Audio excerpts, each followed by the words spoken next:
Niamh stood surrounded by advisors, discussing, when all at once they heard a mighty thud. Bloody hell! They looked to see a cavalryman who'd clearly fallen from his saddle. The men who'd witnessed the blunder began to jest, only to choke on their laughter, as the wretch, having risen to his hands and knees, began to shake and vomit blood. The medic's diagnosis: poison. In spite of his best efforts, the cavalryman breathed his last that very night. Soon, several other riders developed the same symptoms, and at the last shared their comrade's fate. All were buried at the roadside, beneath an old willow. This looks to be no coincidence, Reynard said gravely. Our stores of water. Someone's poisoned them. We must find the fiend. In the interim, your Majesty must quench her thirst with wine. Milady, a strange boat floated past. I thought it Imperial, but it flew not black sails, but red uns. Deep red, like blood. Where's Yanko? 'Twere dawn I sent him into the fields, but he's not returned. Milady, a strange boat floated past. I thought it Imperial, but it flew not black sails, but red uns. Deep red.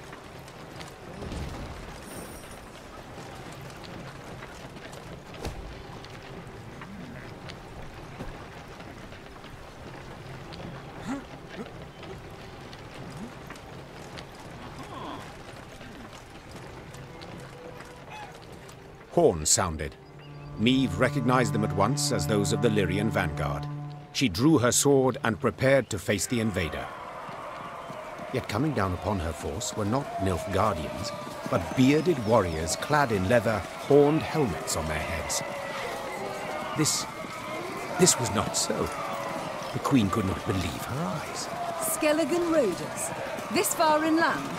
But this was no time to be bewildered. Niamh spurred her horse. It neighed and reared, and then the twain leapt into the fray.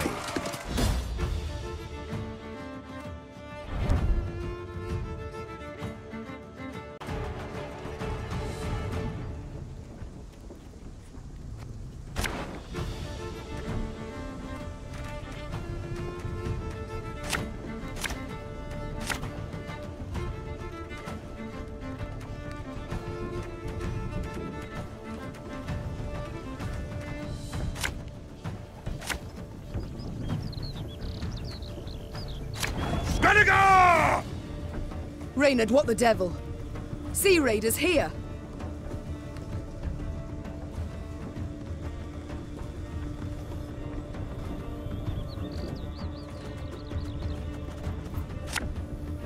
Can't take it anymore.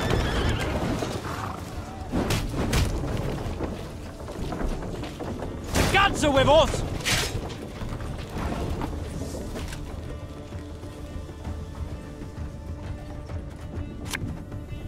Got any victuals? Hungry like a wolf, I am. Ah!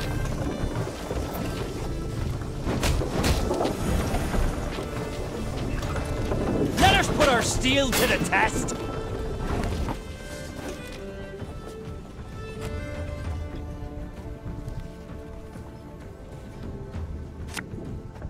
Again and again and again.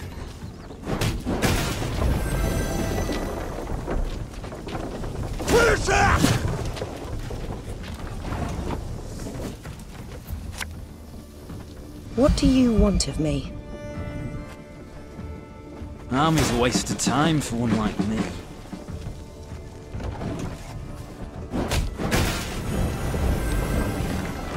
We'll ransack your temples! Wipe ourselves on your vestments! For bread!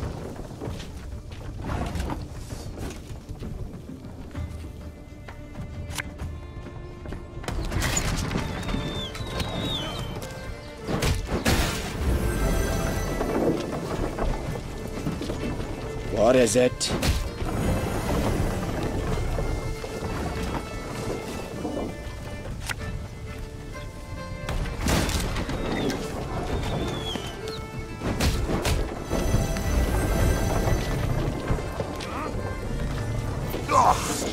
Got a bad case of roller's back. Left, right, left, right.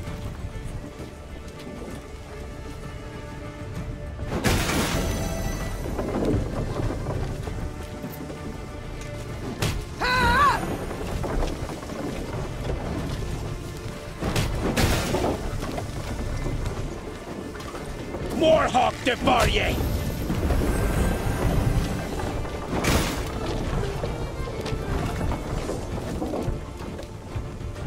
Obelisk to your command. I'm a one, sir.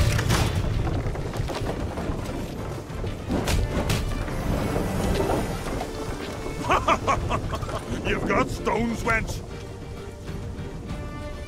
You've sailed into troubled waters, mate.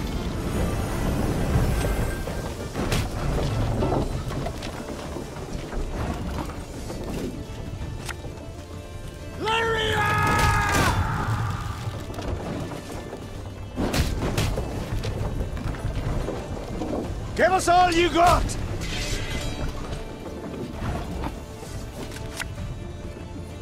Ours is not to reason why.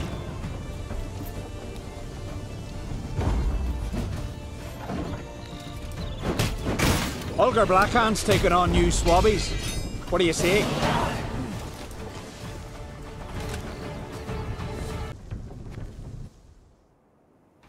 The Skelligers fought hard, fought bravely, brought mayhem. Yet the Queen's ordered, disciplined force won the day. The islanders seemed entirely undismayed at their defeat. A trait of theirs, I must admit, I've ever admired. Well, you're right scrappy for landlubbers. Lippy Goodman applauds you for your pluck, Queen. When we sup, me and the lads will drink your health.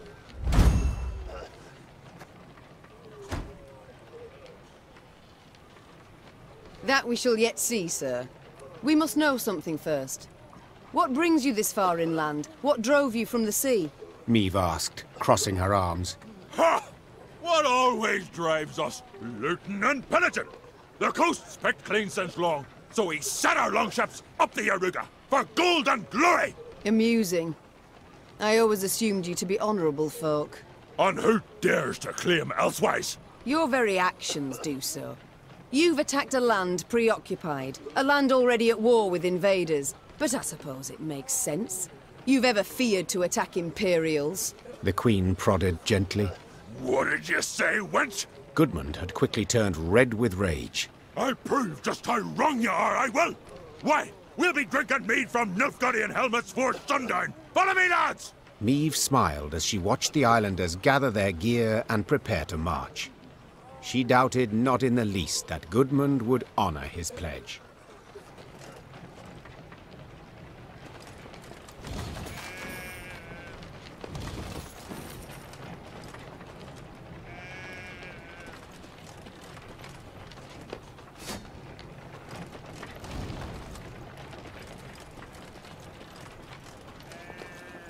Here the damage seems not so great. It appears Nilfgaard's not yet turned its forces towards the capital. We're likely to encounter no more than pathfinders and foragers. So I hope.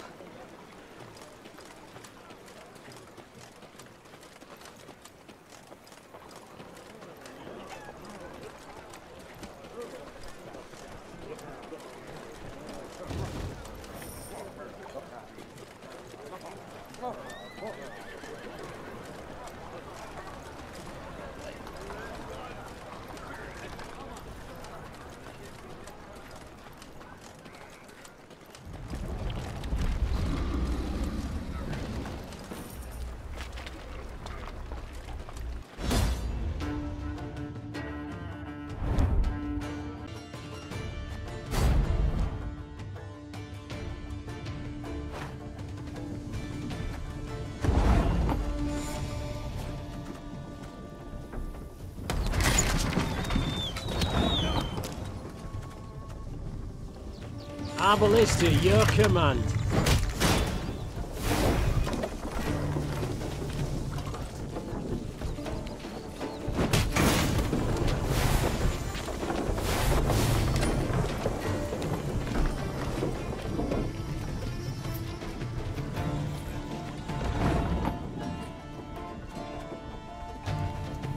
Can't take it anymore.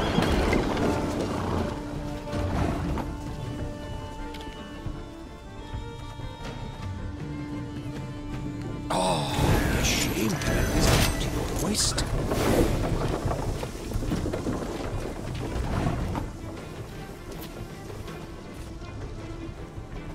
Her Majesty is exceptional.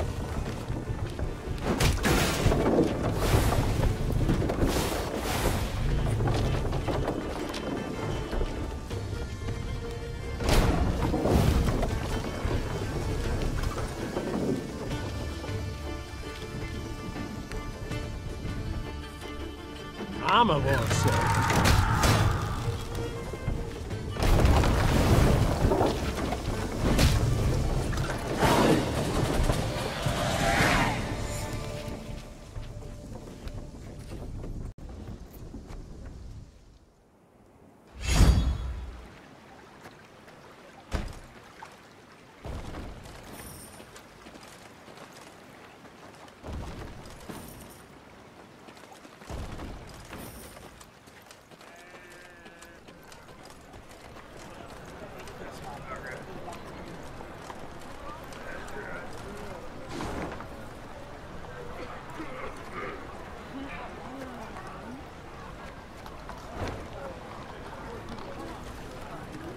The Nilfgaardian invasion necessitated certain steps.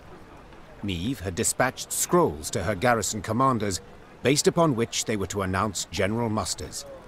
She'd hoped that by the time she reached Crydam, fresh recruits would be waiting to join her growing force. Alas, the commander of this fort, one Sergeant Griggs, had only bad news. Your Majesty, I've not the numbers to man the walls even. The call to arms brings few new recruits and more men desert each day. Folk are terrified something awful. They don't believe in victory. They don't believe in victory? The Queen rose from behind the table, toppling her chair. Then let them hear how I smashed the Blackclads at Dravograd. Quick as can be, the commander gathered all Crydam's inhabitants in the central square. Meve stepped out in front of the crowd and recounted her most recent victory. The folk of Crydam listened with bated breath. And so, we must stand together. Fight, arm in arm. Be a wall against which black-clad hordes will be dashed. The townsfolk responded with thunderous applause, yet enthusiasm is rarely long-lived. That born of Meve's fiery words had dispersed after but a few days. No new volunteers joined the garrison, and the townsfolk hid from Sergeant Griggs to avoid being pressed into service. Neither the town's nor the Queen's own company were reinforced, and Meve left Crydam angry as a wasp. No will to fight amongst the common folk. No will, no spirit at all.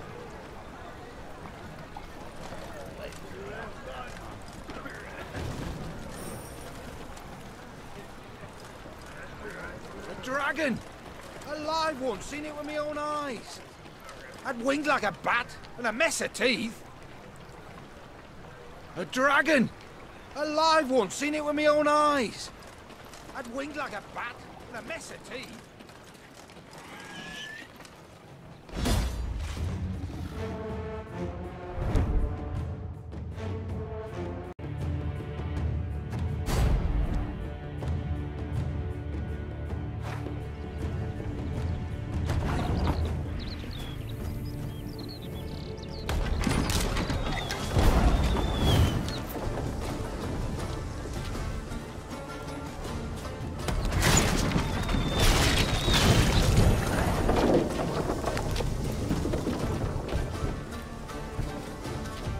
Take it anymore. Give me a time.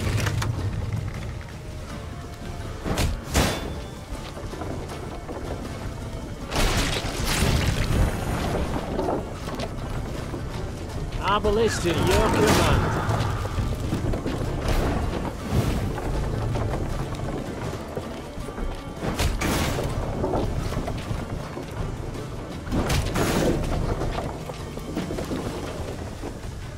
Company! Forward march!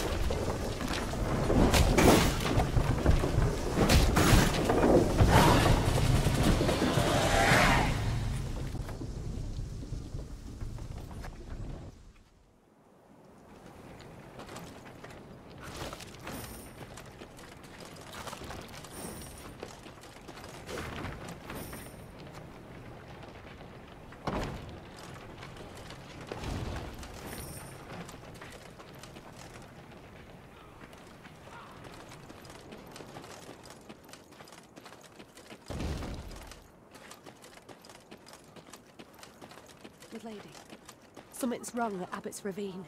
I heard whinnies and screams at first. How all's gone silent. Why ever do the gods punish us so? To be cast out by Nilfgaard, and now to face beasts.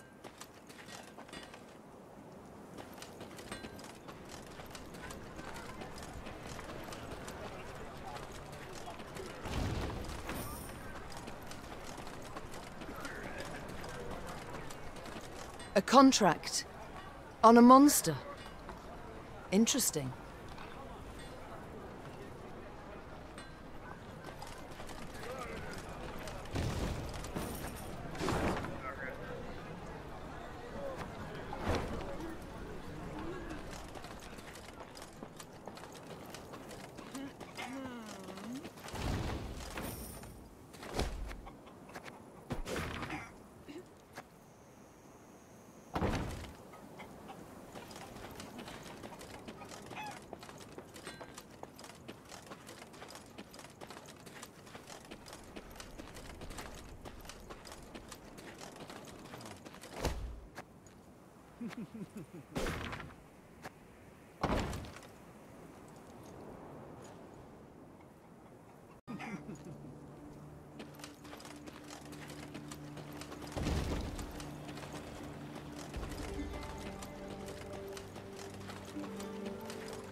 As Meave and company traversed the ruddy meadows, strident voices reached their ears. I beg your pardon. I've heard enough. A duel. I challenge you to a duel. A duel? Nonsense. I'd sooner lay you across my lap and give your arse a thorough flailing, you scoundrel. The Queen approached the arguing parties. Two nobles, Lords Cartwright and Mansfield. Quickly she ascertained they were up in arms over ownership of an orchard lying between their estates. Assisting both nobles, their kinsmen, armed to the teeth, prepared to leap at each other and crush heads. Upon spotting Meave, the lords lowered their voices, bowed and presented themselves. Yet they could not keep their ire fettered long, and were soon casting aspersions again. Your Grace, Mansfield has seized it. No, stolen my land. Land that has been in my family for generations. It is my recompense for your reckless deeds. To burn down me mill in Furchin for a bit of sawdust in your flour? Well, I never. A bit? Oh, let me at him. Farman's taken ill, cook's feverish, all from that manure. You are a fraud, sir. A fraud and a thief. Though she faced the not at all trifling matter of the Nilfgaardian invasion, Meave agreed to settle the dispute. Reynard, who knew the history of every Lyrian and Rivian family 7 generations back, served as her advisor. No doubt I would find for the Cartwrights. They are in the right here as regards the title to the land. Yet your Grace must consider, the Mansfields have ever served the crown and never delayed payment of tribute. Whereas the Cartwrights are litigious charlatans who owe the royal treasury thousands, many thousands.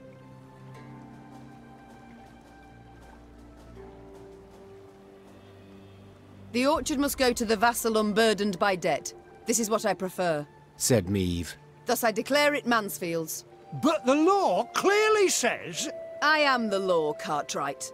Lord Cartwright moved to debate the matter further, but a snort from Reynard reminded him he stood before his liege. Mansfield, content, made an ample contribution to bolster Meave's force and the realm's defense.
On their way to the capital, Meve and company happened one fine day upon a lone rider.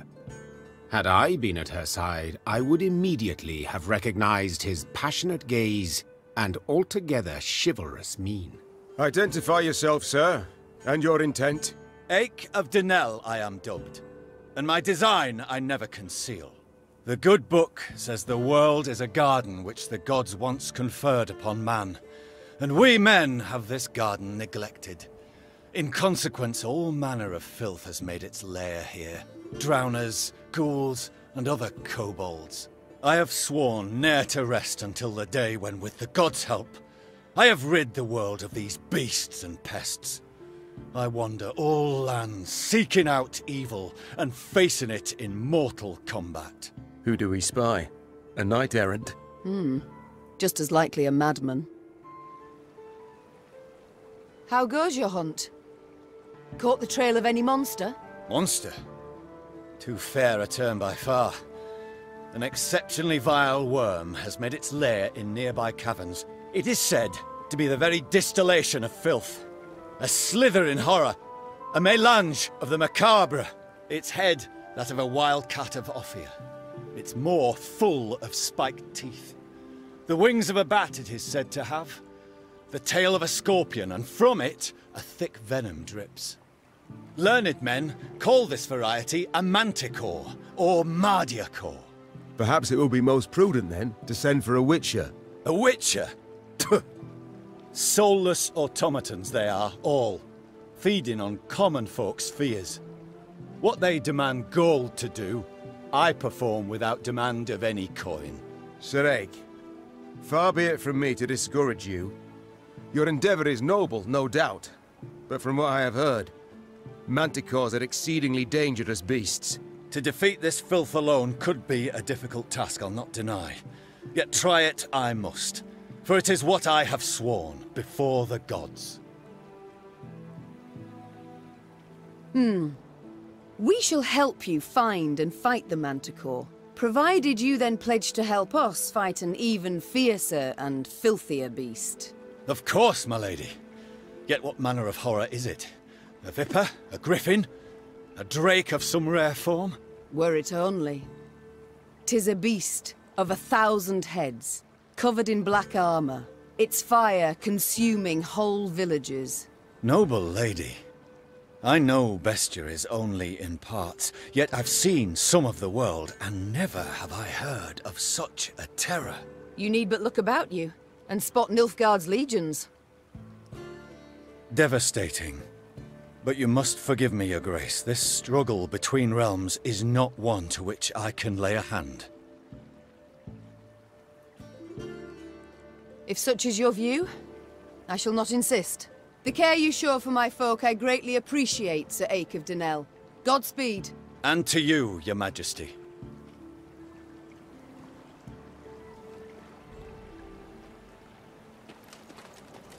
Not a scrap.